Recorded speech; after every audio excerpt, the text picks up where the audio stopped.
Good evening, good evening, good evening. It is Friday night, 6:30. This is Florence Donald. Here's my question for you. What if you're wasting your precious time and resources outside of your niche?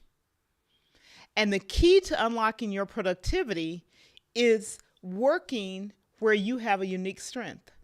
Well, if that's a question you're asking yourself, I have the privilege of having two gentlemen here tonight who are experts in finding your niche, training you to find your niche, and helping you be productive. So I am excited to have them.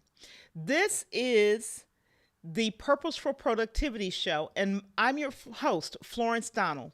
And I'm excited tonight, as always, to come to you because we want to share information with you that help you to elevate your productivity. Welcome to the show. I want to just share a couple of things about my panelists tonight, and that is one of them is no stranger to you all. He has been here before, but he is a online coach. In fact, he's my mentor, and I will forever blame him for me being out here on these digital streets not knowing what I'm doing. And he's a live stream producer. He has his own show that comes every Saturday morning at 11 a.m. Eastern Daylight Time. Daylight, because time change. And he teaches us how to broaden our reach, our income, and our impact through online video. The second gentleman is a content marketing coach extraordinaire. And I met him through the first gentleman. He is one of the UK's top 20 marketing podcasters.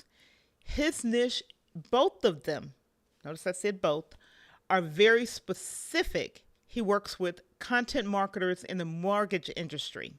And his philosophy is that everyone is unique and our individuality is our greatest selling point.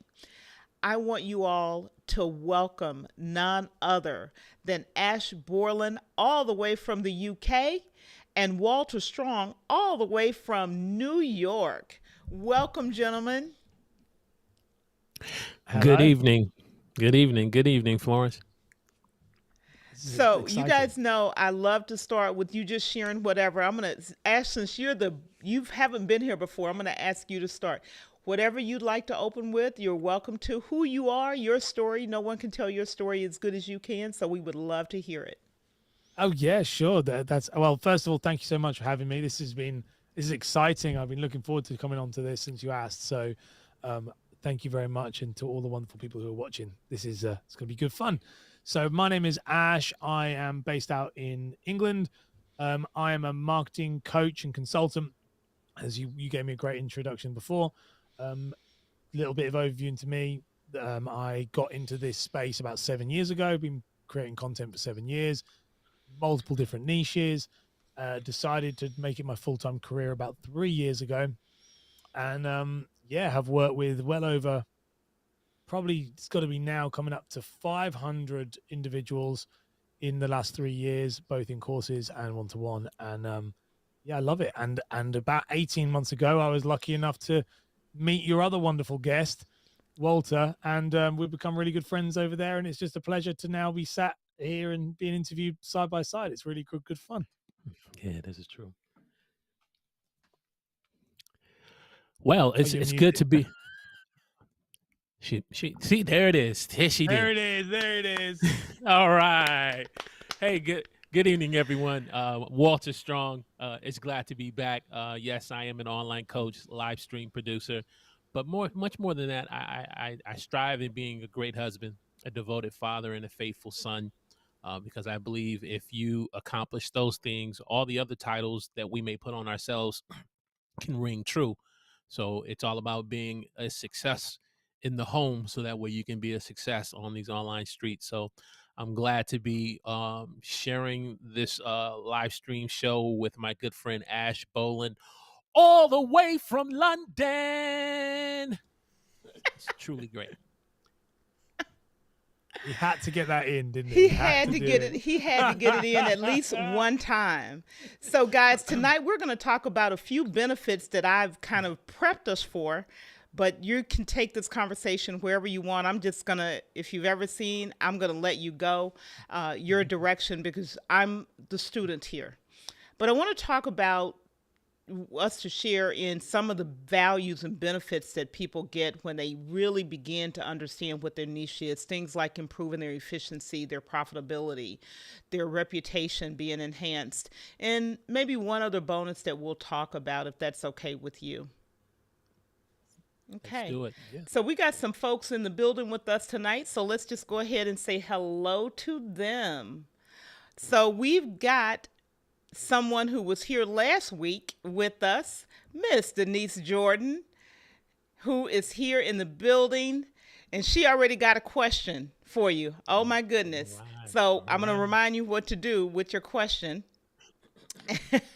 We have our moderators here, the Live Tribe reminder. Thank you. Welcome to the Live Tribe here. And then we have my best friend in the world, Frank Jackson, who is also a moderator. And, you know, it'll be a miracle one day if I ever get him on camera because he's not going to come on camera.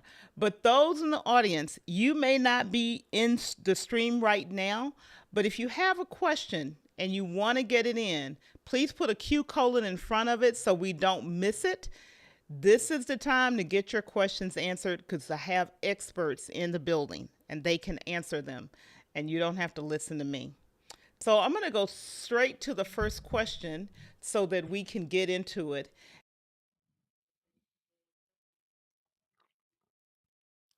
We got mute number 2. It's number 2. It's good. It's going to be a good one Stop. That's today. good. So be a good one. Yeah. Be good to hash- me. We're being good, but everyone in the chat, hashtag good show. Hashtag good show.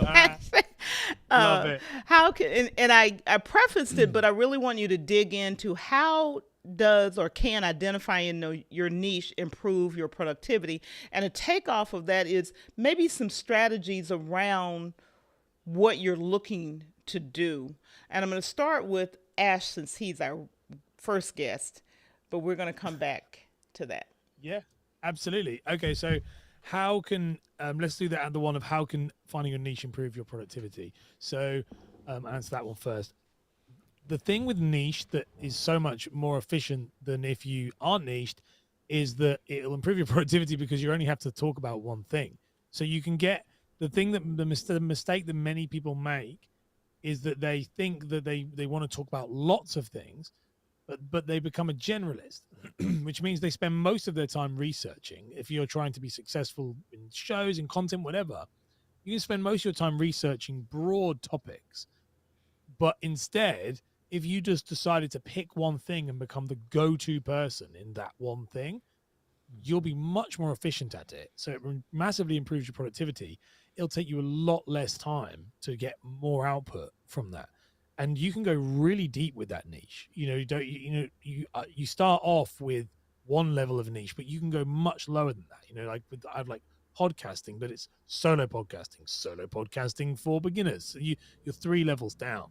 And the further you go down that niching level, the more productive you'll be able to be in that because the more streamlined, because there's only going to be probably 10, 15 different things in that space at that point. So that's definitely how you can do it. And what was the other question? How to identify your niche? Yeah, how do you begin to identify what it is? If you want to go into that, or if Walter, you want to jump in. Let's take Walter take that one. That's a good one because he's good with that. That's a good. I appreciate that tag. How do you identify your niche?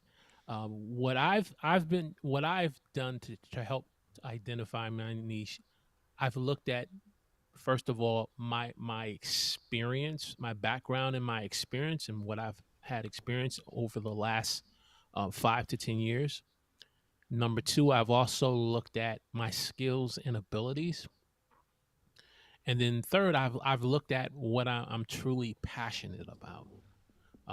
And I believe when you kind of evaluate and look at those 3 things, as a new person, you will be able to start out in content creation, whether YouTube, podcast, or some other form of online video. When you kind of look at it from those 3 things, you will begin to see small clues of what your niche is going to be about. because as Ash says, if you are more just being very broad and you're just trying to create content for any and everyone, your chances at being more successful and productive is not going to be as well. And so I think you have to kind of look at um, those things. The person that comes to mind, which I believe is in the chat, is Auntie Denise. She shared many times in terms of her being on YouTube and content creation. She was able to kind of look at her skills and her abilities. She was able to look at her experience, and then she was able to look at her passions, and ultimately it became a roadmap to what she's doing now. And so if you're just starting out into content creation, I would say adopt the mindset of a new college student, because a new college student, if they truly understand what they want to major in, they're not going to be trying to major in pre-med and then try to major in accounting, then try to major in business. There's no way they can be productive and successful in going through a 4-year college. They understand at some point they do need to have one major. They need to kind of niche down in that one area, and then as they focus in, they're going to be productive. Online content creation is a classroom, so you have to approach it as an online learner and student. Great, fantastic. You talked about online content creation, and I'm going to take it a slightly different direction and get your thoughts on it. Okay. Every area of, and I'm going to say our professional lives and sometimes in our volunteer. What's your thoughts about even niching within that, right? So maybe it's you're doing volunteer service, or you're in some kind of a profession somewhere, and it's outside of content creation as we're talking about right now. But within that, maybe, I'm gonna pick on you, Mr. Strong. You work in the financial market some kind of way, something I don't understand. But there's a lot. That's a big market. How do you also use these same principles within that part of your life? Kind of picking your niche or picking your major, as you just said it, within the financial industry, right? For what you want. Does that even apply? Sure, great question though. But yeah, I believe it applies. When I first started into the financial industry, I knew I had a passion in wanting to help people. So that I identified my passion very early. I transitioned from retail, working as a store manager, into retail, and I started as a teller. So immediately it put me in a position where now I'm serving and helping people. That desiring, wanting to assist and help people more, ultimately translated and morphed into becoming a banker, which helped me now, gave me more exposure, whereas a teller I didn't have as much of an exposure. But then became a banker. As I became a banker, I then began to be more introduced to fraud. And as I began to see how people's accounts could be put at risk and be compromised by you putting in a bad check and you not paying attention that someone's giving you a bad check and you withdraw that money and your account gets shut down because you took that money out prematurely and now you owe the bank money.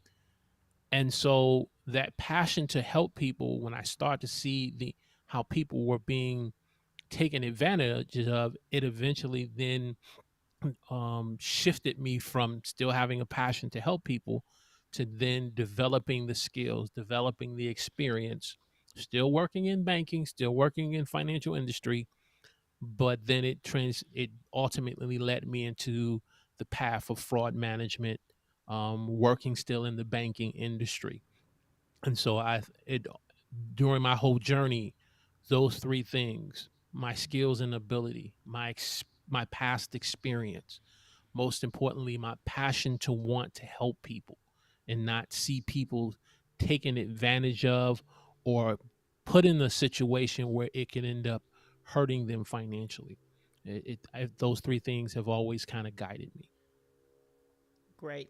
Ash, I'm going to ask you to jump in here because you have a completely different industry, and you have two but how do you see this question being answered?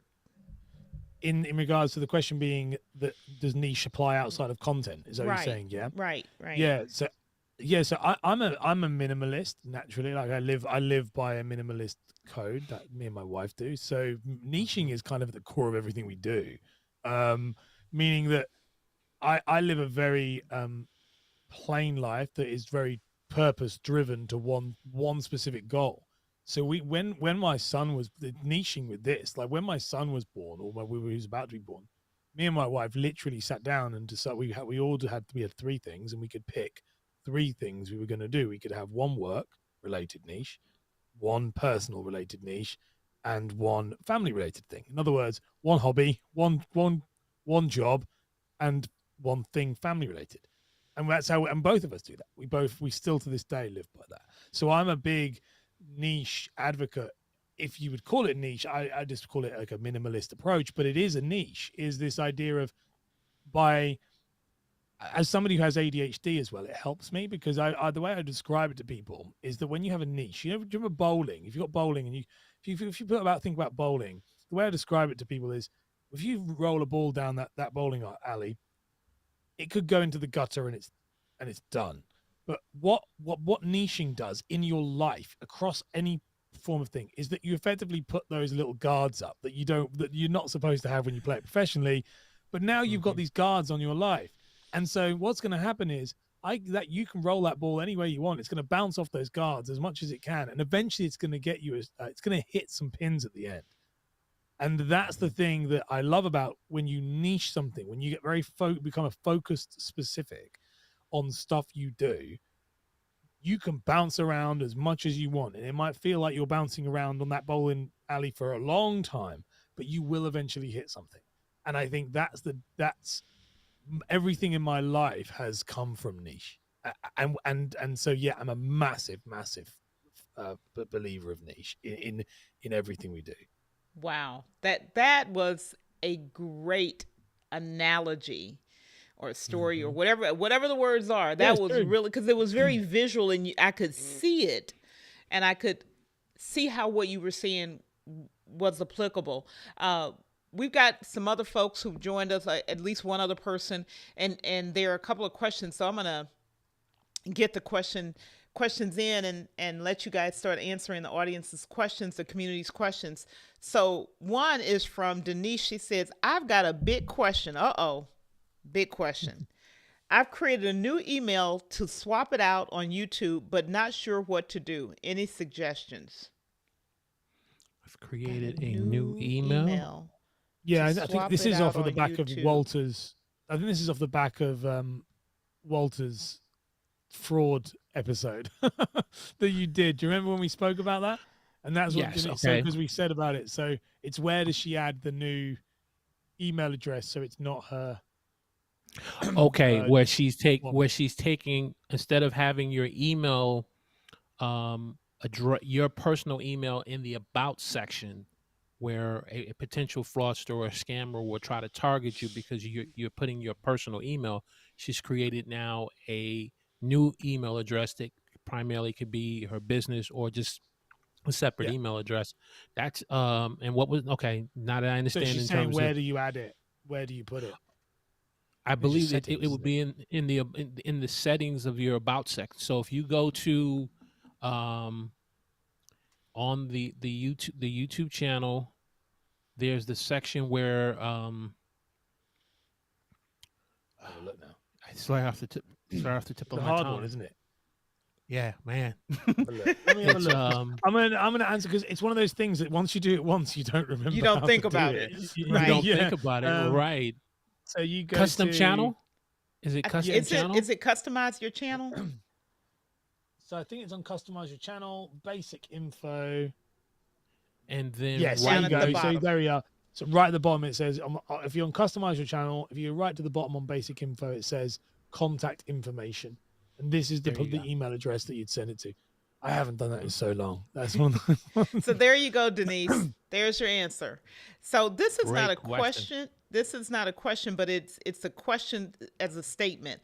I have trouble narrowing my niche. Ooh. So let's see what Um, we can do with that. What can we do to get out of trouble narrowing our niche down? And so this person is a content creator, by the way. okay, so the thing with narrowing niche, this is what I do with day in and day out with clients is this thing, and everyone has trouble narrowing niche. So Mhm. the thing I'd say with niche is to effectively, if you're starting out, pick something that you want, know. It depends what you want from it, first of all. That's the thing we want to establish. And me and Walter have had this discussion about what your niche could be to be very big, but it's not what you want to do in order to grow your channel. So it's a similar thing of, first of all, decide what you want from it. There is going to be some niches that are going to, if you're trying to grow on anything, some niches are more popular than others. So some are less utilized than others. So decide what you want first, but pick one. And then Mhm. I would say when it comes down to that, pick one that you know enough about, because Mhm. you're going to need to talk about it a lot, and stay, and then two, that you then hold yourself accountable to only talk about that niche for a long enough period of time that you've given it. Now, when I talk to clients, I say, like, we talk about daily content because it's shorter form, but if it was Mhm. YouTube, like, you need to be doing this for 90 days, like 3 months to really 6 months before you've given that niche a go. And Mhm. then if you still don't like it after 6 months, then try another niche that you write the ones you go down the list of, which ones you think is good. Your niche will find you eventually. It's, you don't really choose it. I don't think that you actually have the luxury of deciding what you want to do. I think that it chooses you, but you have to give it enough of a go. And the mistake I see so many people make, again, it's an essentialism principle, is that they're doing an inch in every direction as opposed to Mhm. going, they go an inch in a million different ways as opposed to a million inches in one way. And that's exactly the same thing. You've got to think about, if you really want to try a niche, but I would definitely say don't fall down the paradox of thinking that you're my worst thing people say is, I'm the niche. You're not the niche. You're Right. not the niche. No one cares about you. They like, I like you, but they don't, won't, no one's going to come for for you. They're going to stay for you if they like you, but they're not going to appear for you. So, mate, I would definitely say, if you want to be successful at something, you've got to really bring a real value. Why would they stay? That was my take on how you'd find it. It's quite methodical, really. Mhm. Mhm. And then ultimately, just piggybacking on what Ash was saying, Ty, what's the goal and why you want to do this? The goal ultimately becomes the driving force to help bringing you to that niche or nosh, if you want to say it. Nosh, I've not heard Nosh. Nosh. That's a good one. I've Nosh. heard Nosh. niche. Nosh. Nosh. Niche or nosh, riches in the niches, your goal. And it's okay in the beginning that you don't know, but you know that what you're moving towards ultimately is going to begin to help bring you in front of an audience that they can identify. When I first started out on YouTube, uh, again, going back to passion, I knew I was passionate about wanting to help people. And I said, okay, I'm going to create a YouTube channel that's primarily speaking to men. Well, over 3 to 6 months, as I said, it seemed like more women were coming to my channel than men because they had questions about why their husbands talk in a very nonverbal way when they want to have a conversation. And I was like, I'm glad I'm helping you in that sense, but I want to talk to men. And then I realized, being a man myself, sometimes men may not feel comfortable and talking about real manhood issues because we don't want to be to say I'm the one that's struggling with this because I don't want to be put to light. And so I had to begin to pivot based on the audience that was starting to be attracted to, and then over time the niche began to reveal itself.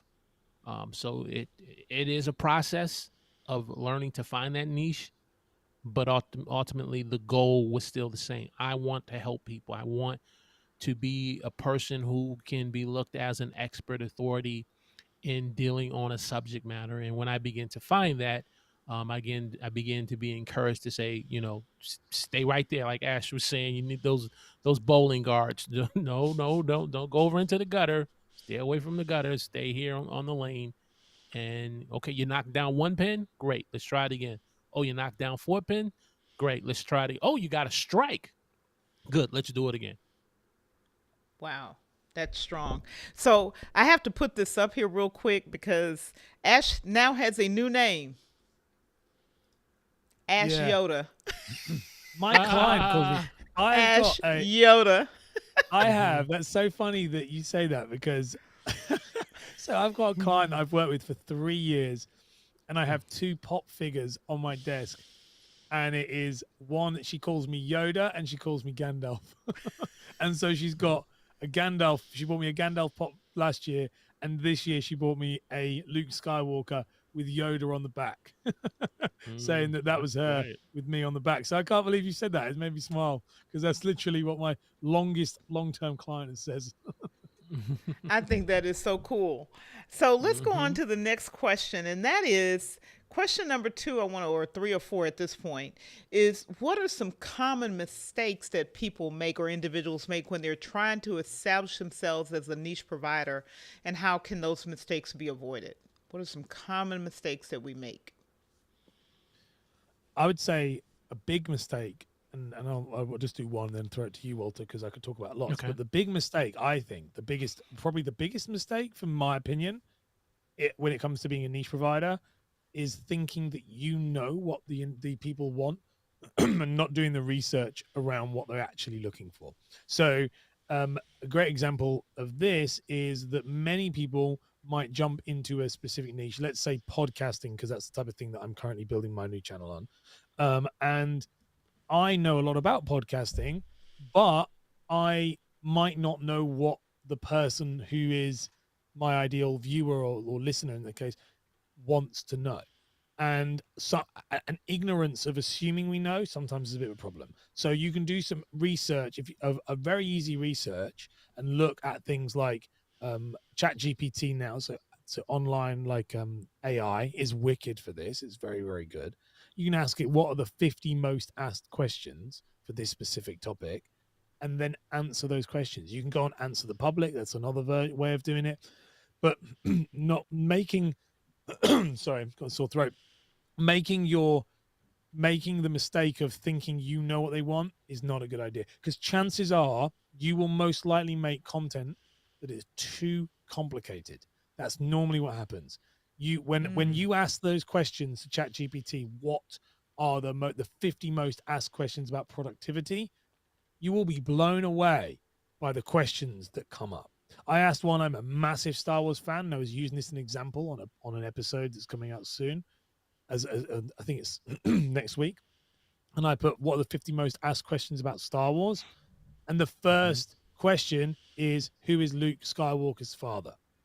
Like, that's the first question, the most searched question on about Star Wars across the world. Like, that's the most one. So that Wow. is, and we would, no one would make that video because we think, well, why would we do that? But everyone knows. But spoiler, but obviously no. But everyone knows Star Trek, but some people don't. And so if you want to build your niche as a foundation, you really want to make sure you're making content that your viewer is actually looking for. That's the easiest way to get in. It is a search strategy, but it's more of a person, they want to feel heard. And I see it on my YouTube channel, like the stuff I'm talking about on my podcast channel. It's going to sound silly, and I don't mean it in a disrespectful way. A lot of it is so basic to me that it's hard at times to talk about it. I'm like, I know this. Like this is really, like, I'm really excited to do my 250 videos so I can start talking about things I want to talk about. But if I'm true to my niche and want to really truly serve people, as like, which I'm inspired by people like Walter who do that, inspire me for that, is I've got to answer those questions. And so I think that's the mistake that many people make, is they dive straight into the fun bit without doing the research. Wow. Strong answer. Mr. Strong, what you got? Mistakes that people make.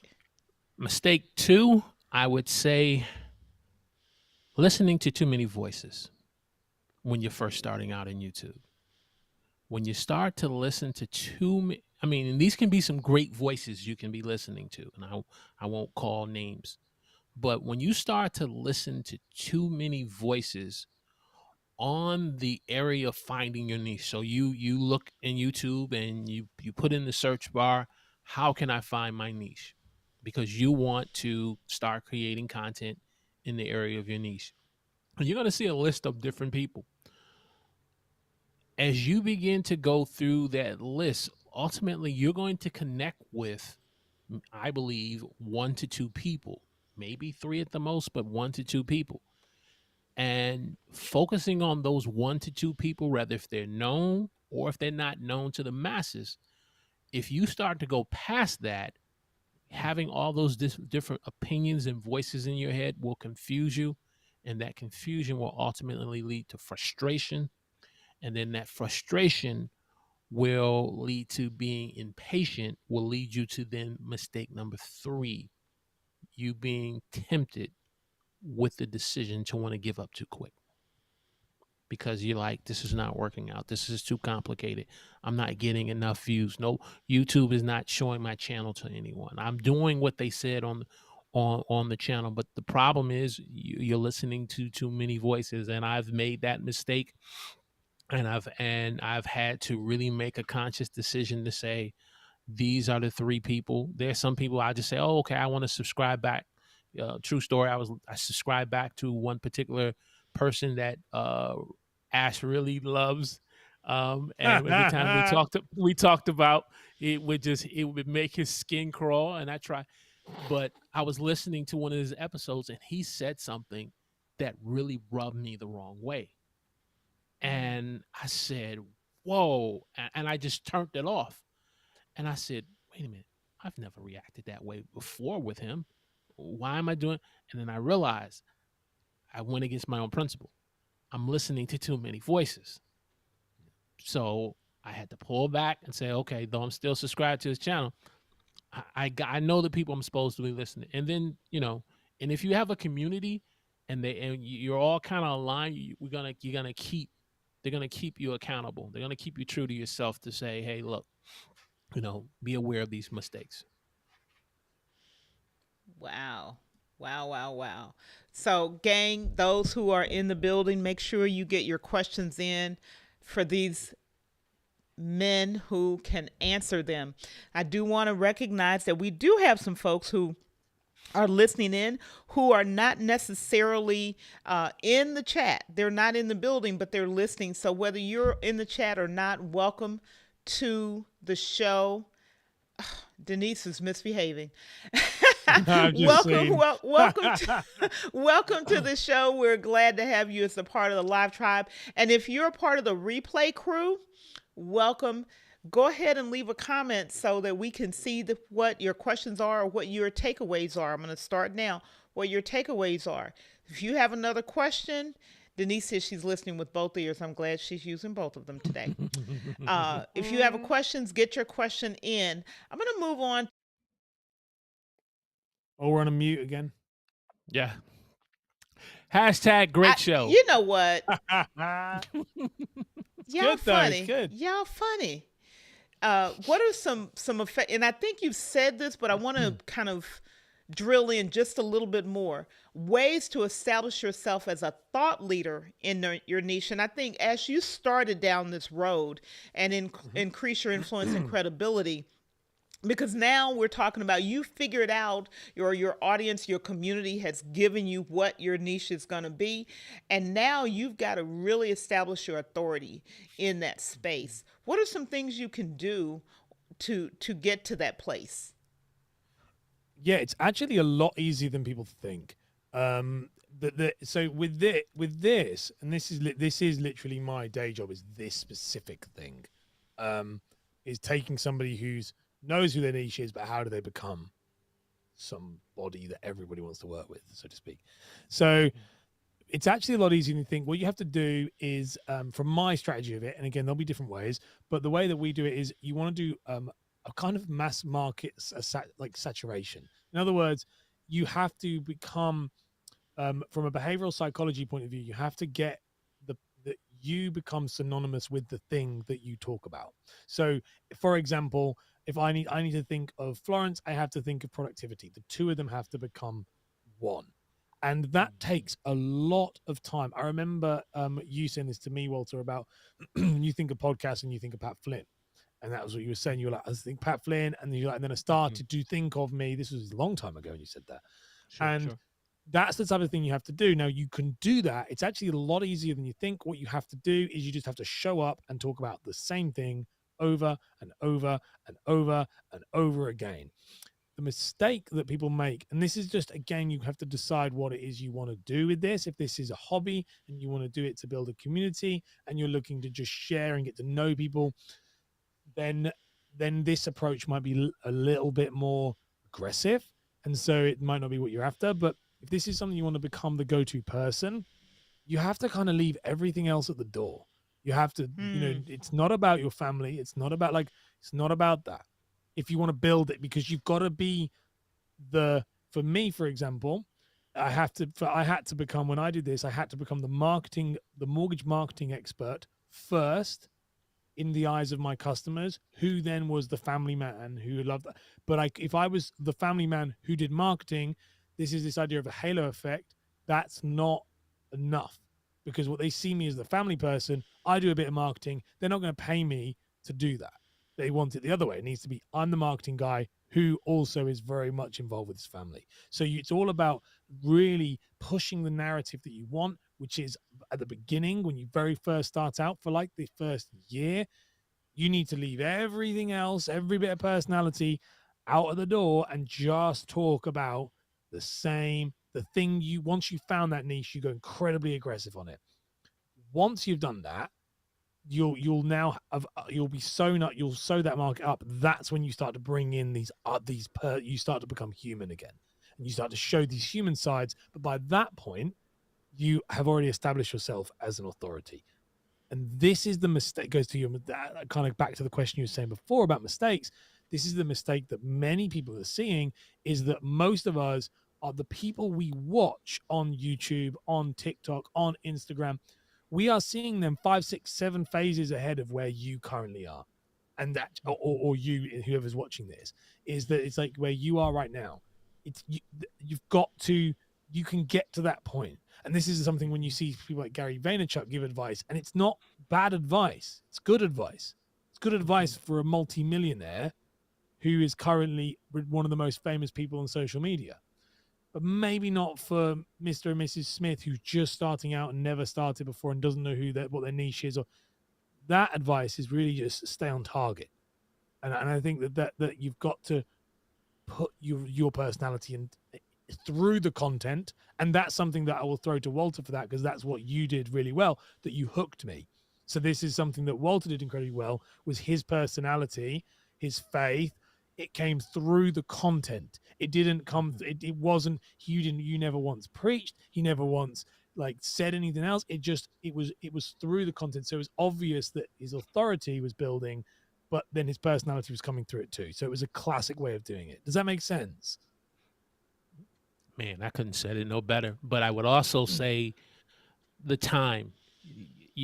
For you to be the thought leader in the area of that you want to niche in the audience that you want to reach, it takes time. People who look at Dwayne "The Rock" Johnson now, the movie star, the thought leader, the voice of influence, the movie star. A lot of individuals don't remember The Rock Dwayne Johnson, who went to Madison Square Garden and wrestled in front of a crowd and got booed when he was a professional wrestler. But he went through a process of a journey over time through professional wrestling, using that as his platform, being his niche. And then ultimately he knew he wanted to be in entertainment.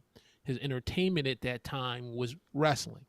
But as he became good at it, that door of movies in Hollywood opened up to now where he's doing television shows. He He's now the owner of a part owner of a football league because of him being able to take the journey and going through the process. And I just believe, as new and existing content creators, if we try to short circuit the process, that's where we get frustrated. That's where we get confused. That's where we say, okay, that's it. I want to quit. Well, there's no quitting. There's no quitting. No. There's no quitting. But we have a awesome question from the audience, and Ashley's coming for you. What are your thoughts? What are your she is on you today. What are your thoughts on starting a podcast, and how can I merge the two, YouTube and a podcast? I did not put her up to this. I promise you, I did not put her up to it. So I think, what are my thoughts on starting a podcast? Absolutely. I think, no, it's a terrible idea. I've just decided to make a YouTube channel all about it. No, I think it's a wicked idea. I think it's a great idea. The thing with podcasting that is quite unique to, I think podcasting supports a YouTube channel really well, just first of all. And I think the reason being is that it goes back to, I know, Walter, you're a big Marvel fan, but it's this idea of, what Marvel did very well was this cinematic universe, which was, that Marvel want you to be playing the Marvel Snap game on their phone. Then they want you to be watching, Loki when you're watching TV, and they want you to go and buy them the toys, and they want to make sure they have everything, every bit of your viewing time is taken by some form of their ecosystem. And it's incredibly smart. And it's a similar thing with podcasting to YouTube and also why shorts are very important, and TikToks and using Instagram and things, is this idea of you want to try and catch them when they're in short form.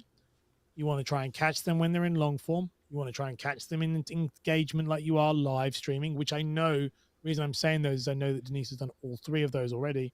But then what you would do is you want to catch them when they're going to the gym, walking the dog, and that it's more part of your ecosystem. It's another way of making that relationship stronger and stopping them from going to somewhere else. And I think that what's quite funny with podcasting, and I've said this for a long time, is that the podcasters should be worried, because it's YouTubers who are winning with podcasting, not the other way around.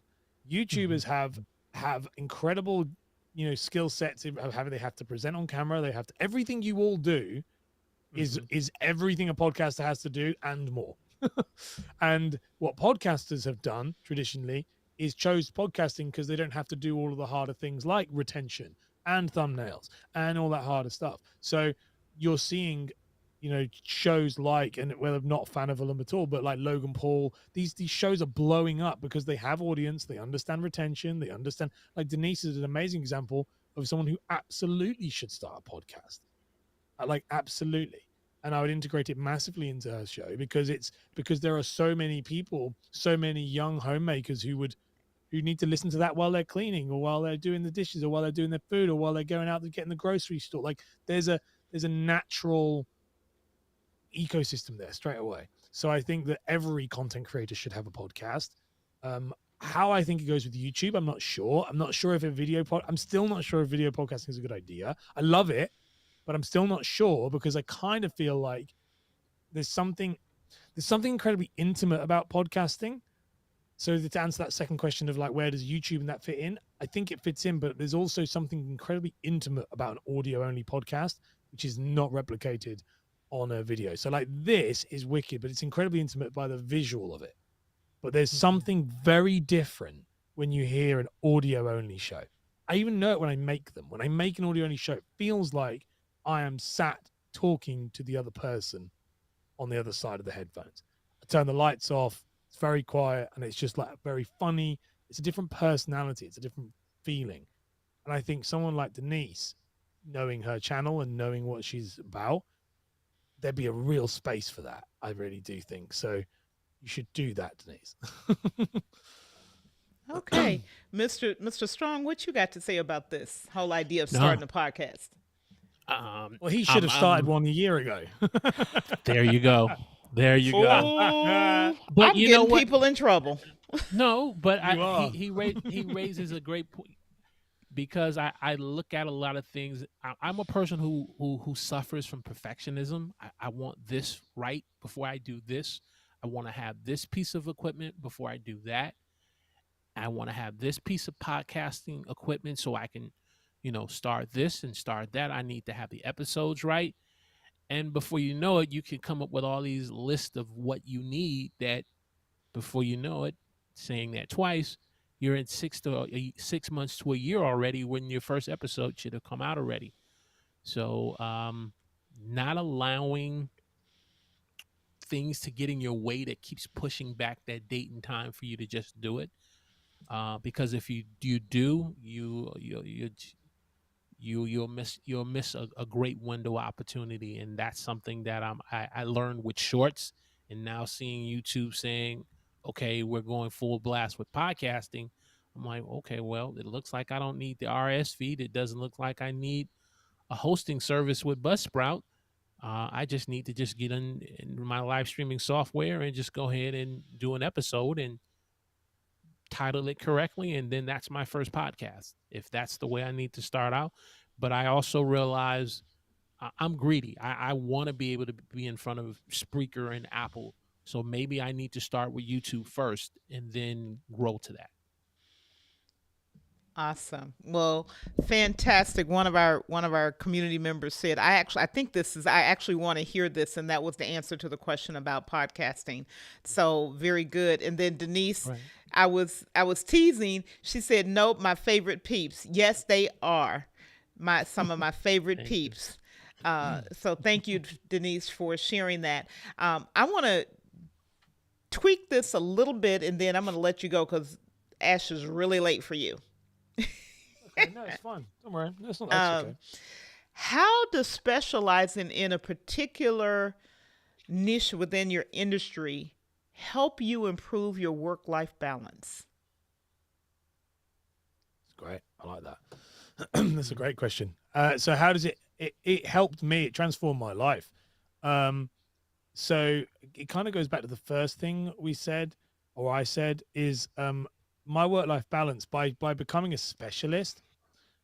So I like being a marketing consultant. I'm a content marketing consultant for financial services in the UK, mortgage brokers specifically, which again, we talk about picking your niche. Is that the thing I would, dreamed about doing as a little boy? No.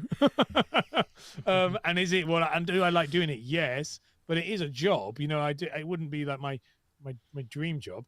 But what I would say is what it did, and that's to answer this question, which is when I sat down, I looked and was like, I could build a career with this that could give me an incredible work-life balance because by doing this, and by the way, I've done this for 7 years. I've been in the financial services space for 7 years as a creator, about 12 years in total as a profession. But I was, as a creator, I was the very first person or one of the first people in the UK to make videos about getting a mortgage. That was how I started. And that speciality meant that I had and this is why I would say to people, encourage your curiosity with this, because for me, I was very much like, there was no one else. I'd seen other people in the fitness industry do it, but I'd never done it. And no one in my industry had done it. And so it took 3 years for anyone to even get a lead from that. Like, it took forever. But what it did is fast forward seven years from when I started it, and I am the leading UK in that, and my work-life balance is incredible. And I make I'm able to make more money in and I'm not about money, but what I mean is this is what it is by niching. 7 years of work, I'm able to make more money. I make more money in a month than I used to make in a year in 7 years ago. I make more money in a month. And yet I work probably 20 hours, maybe 15 hours a week. And it's because I've got out of my own way and went, all right, I'm going to just do this thing, and I'm going to be the best at this thing. And Mhm. and again, it comes back to niching and minimalism and all that stuff. It's very hard because it feels counterintuitive.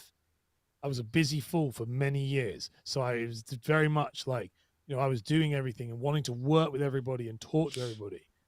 And do you know what actually helped? Part with that was, I would say, and I would very much say this is, pick the thing that I put my niche in a bucket of what we say work-life balance. It's like that bucket was work, and it was all about work. And actually becoming friends and meeting Walter, that really helped, because it was like, that thing is hobby. Hanging out with the guys at the huddle.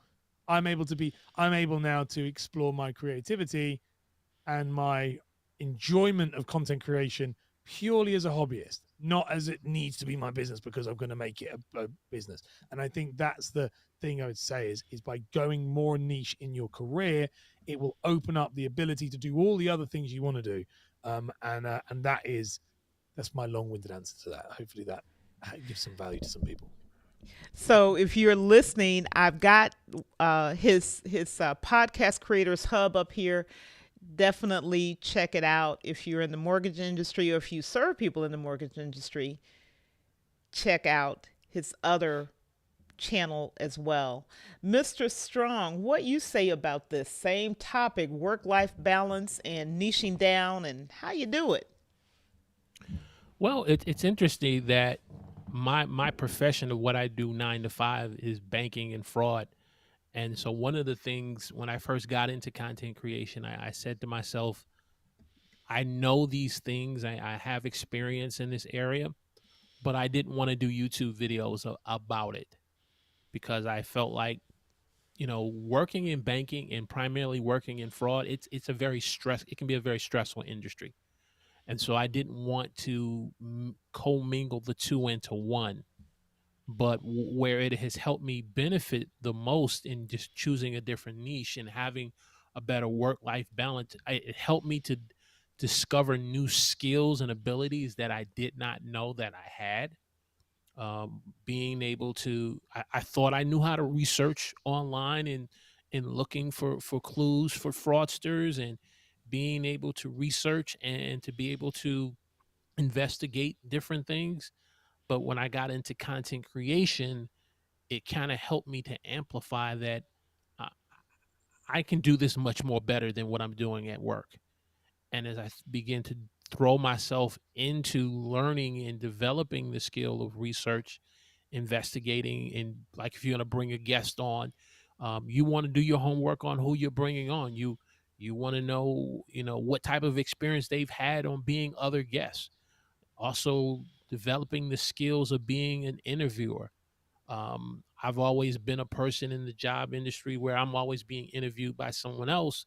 But when I began to learn how to interview online, and I began to look at my portfolio of people who I've interviewed and how I've asked the questions to the right way with that it would get the right responses, it gave me the courage now when I sat in front of my latest job interview, where the company I'm working now, I was able to ask them certain questions that really put me in a position, whereas other candidates were didn't feel comfortable in asking the employer. It was they left out saying, "Man, it's almost like we were being interviewed by him."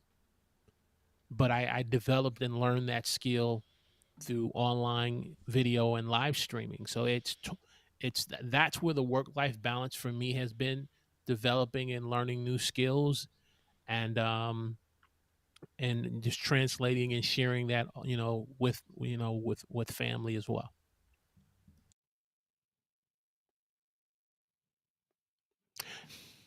Hashtag great show. If you are getting great value out of this It's live the stream show, scene. hashtag. It's the scene. It's muted automatically. One of the community members says niching and minimalism, and then he came right behind it and said it creates work-life balance. Yeah. That's already a great takeaway from tonight. So you guys know that I love you to share with me a win of the week. So I'm giving you advance notice. Start thinking what it is. I'm going to change it up just a little bit. Just Okay. a teeny bit. From tonight, because one of our audience members did put this comment in here, so he says, I hope you all are taking notes and asking questions you need the answers to. Here is your chance to quantum leap your brand from a branding and marketing expert. So, what's your takeaway from tonight so far? What is your takeaway? What is the one thing you're going to take and apply to your job, your business, your content creation, whatever it is, your volunteer service? What are you going to apply? And I'm going to start by giving these gentlemen an opportunity to really talk about and share. I've been sharing it on the screen, but I want them to really tell you how to connect with them because they can tell it better than me.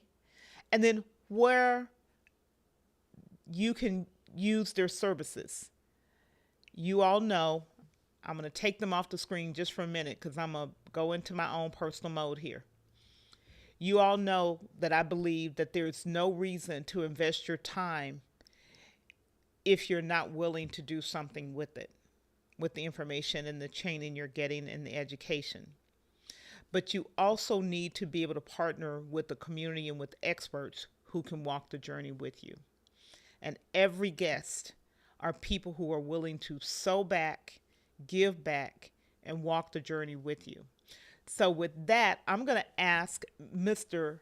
UK to share with us how to connect, where you can help people, really, truly, so that they get value. Absolutely. Thank you so much. Yeah, so really for me, for this channel now, like I would say that it's go to www.youtube.com/@podcastcreators_hub. That's my YouTube channel. It's a new channel, really. It's been around for a while, but it's had a new lease of life into it. And the channel goal is to really create something that is a hobby project. I'm sharing everything I can about podcasting, everything I've learned over the years of being able to get multiple shows into the charts and getting brand deals. And I just want to share it all because I felt like when I looked at YouTube, I felt there's a ton of amazing content creators sharing Livestream Pros, talking about how to do live shows. There's tons of amazing creators out there talking about how to start YouTube channels, but there's really not many talking about podcasts. And with the new ushering in of YouTube podcasting and Spotify doing moves, that was my goal. So there is no ask for this. There's nothing I'm trying to sell you. There's no anything. Everything on there is completely free. Connect with me on there. If you ever have questions, you can just leave a comment on a video and I'll answer. I'm answering all my comments. If you have a video specifically you would like made, let me know and I'll add it to the list, and I'm happy to do that as well. So yeah, it's all there for me. It's all at this one YouTube channel. Fantastic. And we got some audience members who are commenting here. Denise says, I'm going to explore how I can extract audio from my live streams and maybe video to create a podcast. So Podcast Creators Hub is a great resource and tool for you, and you have an inside track, so no excuse. Mm-hmm. And Robert from Sha La La La, that third La, says, yep, big key is finding the right and available folks to partner with in the journey for sure. Absolutely. Sure. And so Mr. Strong, I can't help but occasionally coming back to Mr. Strong because of my level of respect for you. I want to ask you the same question. People need to connect with you. Mm-hmm. How do they connect, and where are you looking to help them in their journey? That's a great question. I don't know. No, I'm just kidding.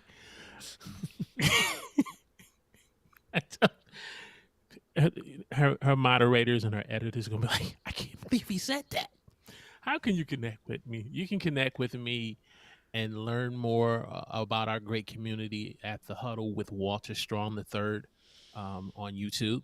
If you just type in The Huddle with Walter Strong III, that's 3 I's. You'll be able to connect with me and be able to join with us every Saturday morning at 11 a.m. where we talk about live streaming.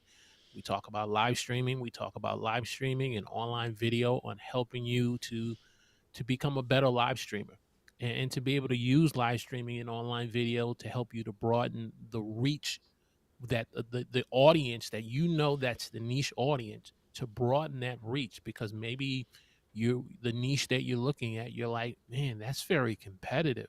But I would say to you, just because it's very competitive, it does not mean that they've heard your voice, because your voice will gravitate and attract people that have basically just been in that niche, but they had never were really drawn until they heard your voice. So to help you broaden your reach, to help you to make an impact that transforms people's lives, not just getting another subscriber, not just getting a ton of views, but you are transforming someone's life. And on your journey of the process, you're making a little money, some income from it. So you can meet me at the Huddle with Walter Strong III and walterstrong3rd.com, our website. That's how you can connect with us in the Huddle community. All right, y'all. It's that time. Last call. Like you at the bar. Like you at the bar. Last call. If you got a question, Q colon, get it in there so that you get your questions answered. Last call. Not going to say it again. So, Yes. my win of the week was the preparation I did for this show. It forced me to really sit down and think through, what does this niche thing look like, smell like in my life for me. That was a real win, especially in this journey that I'm on now in terms of bringing productivity in a way that's different than even to this day. When I look in blogs, I listen to podcasts, I look at YouTube, it's very tool specific and there's a place for it, but the mindset and sort of the processes outside of the tools is really not talked about. And that's where the power of it is. What has this discussion tonight, being clear about what your specialty is a productivity game changer for people, because you're not all over the place. So that's my win of the week. My takeaway is being a little bit more of a minimalist,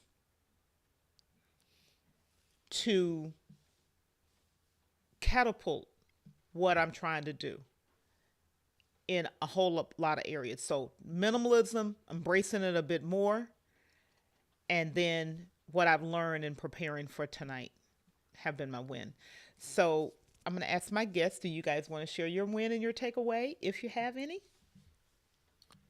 Yeah, I'm happy to go. Yeah, so my win of the week would be launching a YouTube podcast, to be honest, because that was my win. Yeah, so that's my and I've been waiting for this for a while, for YouTube to finally announce it. They did. The first episode of the podcast was unpacking what a YouTube podcast even is.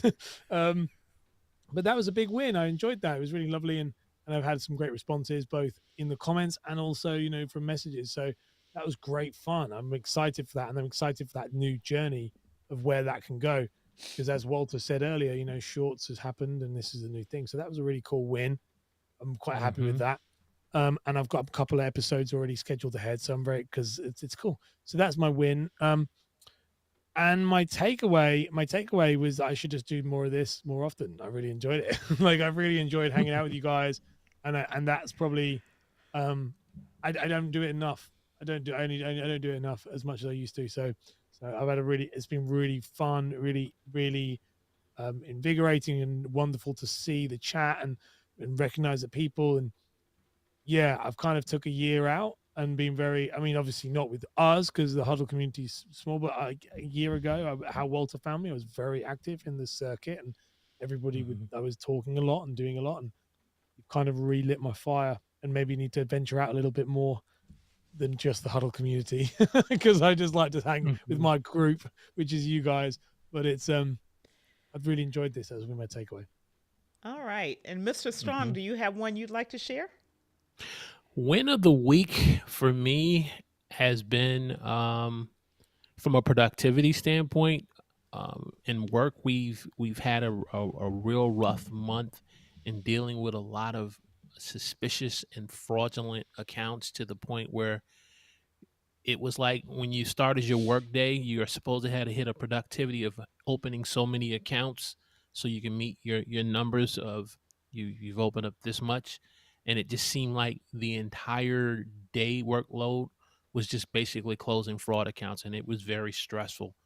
And so this week now to have some new systems in place that just basically gets all rid of all the bad crap, bad apples, to now you're opening accounts again, but at the same time you have to still be on the lookout for fraud. That was definitely a game changer, and it helped me to be able to be able to relax, because like I said, sometimes when you're working in fraud it can be very stressful where everything you're looking at is a bad apple. Takeaway: podcasting. um, it's that's the biggest takeaway. And um, I can just throw a video up there and entitle it podcasting, but definitely going to be collaborating more with Ash now more than with podcasting, because when I do launch this episode, I have to. It's got to be done right, and I need his eyes and his input on it. So that's my biggest takeaway. Okay, awesome. Glad to hear it. So we do have some wins from our community to share.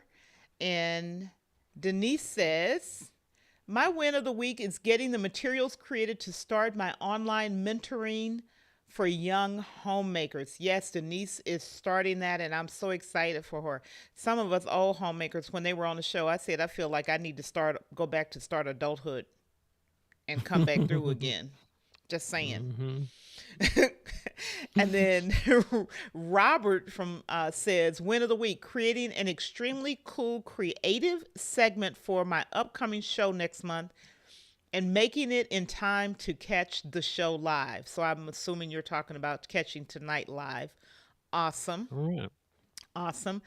And then Denise says, this was fun. Sometimes I can't get there on Saturday, so seeing you guys live is fun. Seeing them live, seeing them anytime is fun for me. So I agree with you, Denise. Thank So you. we do have a last call question. So I'm going to give the question. And while you're thinking of your answer, I'm going to let people know how to connect with me, and then I'll bring you back to close us out. Is that acceptable? So the question Yes. is, last call question. Beyond reaching out to communities, i.e., Facebook group pages at all, what's a great source you find to ask and find others interested in collaborating or possibly partnering up? I'm sort of taking a little editorial liberty there. What's What a would be a great great place to So for you me? what go, is do you want to think of the answer? Well, no, you yeah. got to do your. You're just going to Yeah, I'm close gonna out, do mate, that. and then you But got to so answer. thinking of Yeah, what's do a you, great yeah. source you find to Walter's ask. good at this. Yeah, because I'm okay. So I'm gonna tell people how to connect with me, and I'll be back. So, everybody, the way you want to connect with me is by in the Purpose for Productivity show. It's going to florencedonald.live. There you will see how you can join the community. And I am putting out content that's strictly for the Purposeful Productivity Huddle community. So, everybody doesn't get it. You will not see it on YouTube. So that's one thing. And then how to get some coaching for me on your productivity journal journey is also there, an assessment, some things that we can do to work together. The last thing I'm going to say to you in terms of connecting with me, if you are watching this on replay or you're here and you have not subscribed to the channel, subscribe, hit the like button, let YouTube know that we are being discovered and that the content is valuable to you, and hit the little bell so that you know when new content is being posted on the channel. That's how you connect with me. Now, we know this is March Madness month. So next week,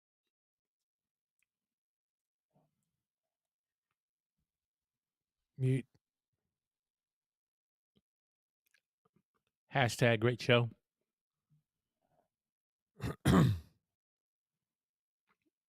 Hashtag. I Great know I show. can't even unmute myself now. Roy Richardson next week is going to be our guest, our panelist, and he's the person who's finding the breadcrumbs and then he's helping other people find breadcrumbs. So that's why we talk about growing others. So I'm going to come back to our guests so they can wrap up with this question this evening, and I'm going to put it back up here so we all see it, and then I'm going to turn it over to them. And that is, this is the question: a great source to find and ask and find others interested in collaborating or possibly partnering up. Who wants to take that first? Walter, you do, because I think you got a great one for this. LinkedIn. LinkedIn, in my opinion, is the greatest source you can use to be able to connect with great content creators who you want to build meaningful relationships with. I believe me and you, Ash, met on Facebook, but we've since developed more of a relationship more on LinkedIn. Florence is on LinkedIn. I'm on LinkedIn.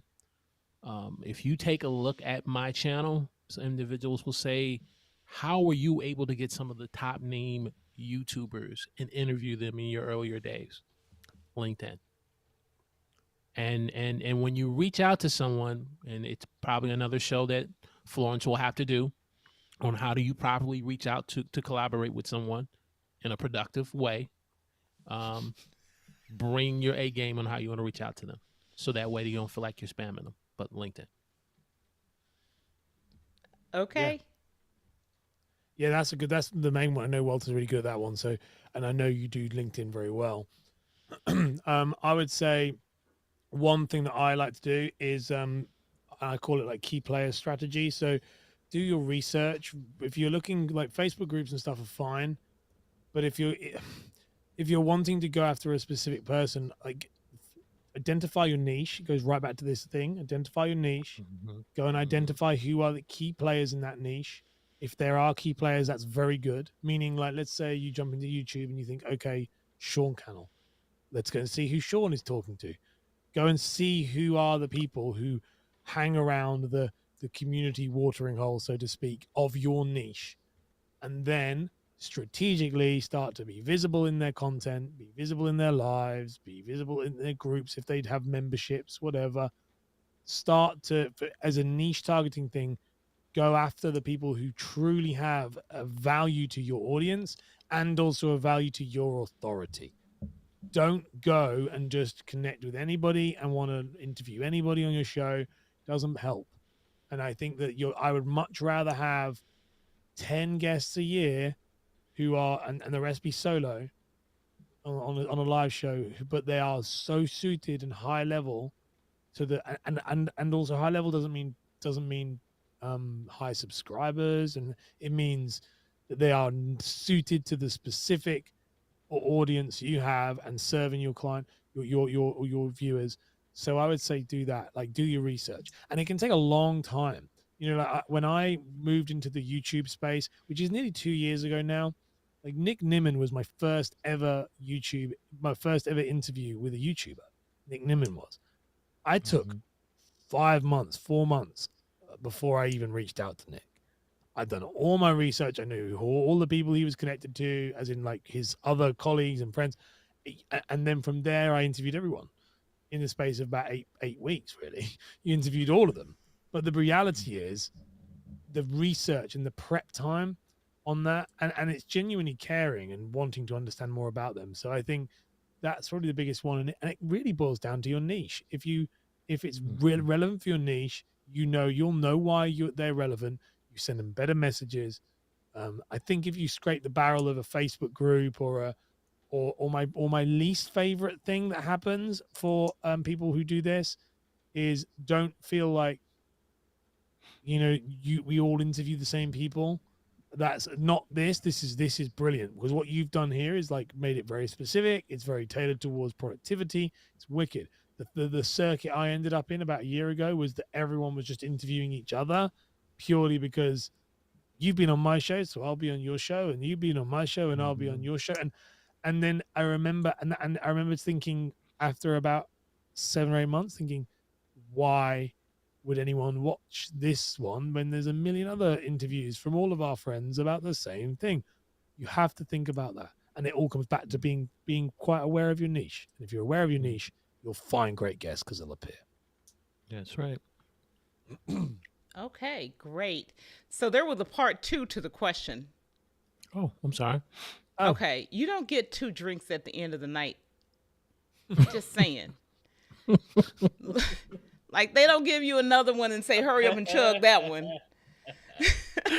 But looking to partner up and work with other people on client projects and share resources. And the reason I wanted was this working with others on client projects and sharing resources is what I wanted to bring out. And that's different than just collaborating and in general. There's a very specific question in there if you want to tackle it. And then I'm going to let you gentlemen go home. Yeah, that's very simple. If you want to do that, you need to bring value. As in, and it's not value like you might, it's not the ethereal woo-woo, I bring value. If you want, you've got to demonstrate real mastery. This is like a really, like Florence, this is like a me being real type moment. Is if you want people to open their wallet and pay you and share resources and work with you on a paying project, or on a project that's going to put another person's brand to test, you've got to demonstrate social proof. That's I think it's fundamentally that. Like if I get approached probably weekly, not daily, but definitely weekly, about people like, would you like to work with us for this in the financial sector? And like the first thing I will look at on a collaboration now, because I'm like of a top tier in that specific very micro niche, the first thing I look at is what do you bring to the table? Because I now bring authority to that space. So someone else they have to bring something to the table. And if it is somebody just saying like, well, I just think give you exposure. I had a brand deal. I turned down a big brand deal a couple of months ago and they were like, well, we'll give you exposure. I was like, I don't need exposure. I don't need exposure. What else can you bring? And so that's the type of thing you have to think about. If you want to collaborate with people on that level, you have to be someone worthy of collaborating to. So I would often say when I get people ask me those type of questions, and it comes up quite a lot, actually, that type of question, is make yourself focus on you and don't focus on collaboration for a long time. I really do. As the advice, I actually talked about it on an episode, and I talk about you, Walter, in the episode, because I said about how the advice I gave to you was stop interviewing people and start talking so that you can become the expert. And look at, we are on this show now because you are the expert and the coach to Florence, because you did that specific thing. You brought value, and now you're a very different individual to the person we first became friends. And I think that's the thing that is fundamentally missed, is that if you're just interviewing people and wanting to collaborate with people, they'll smell it.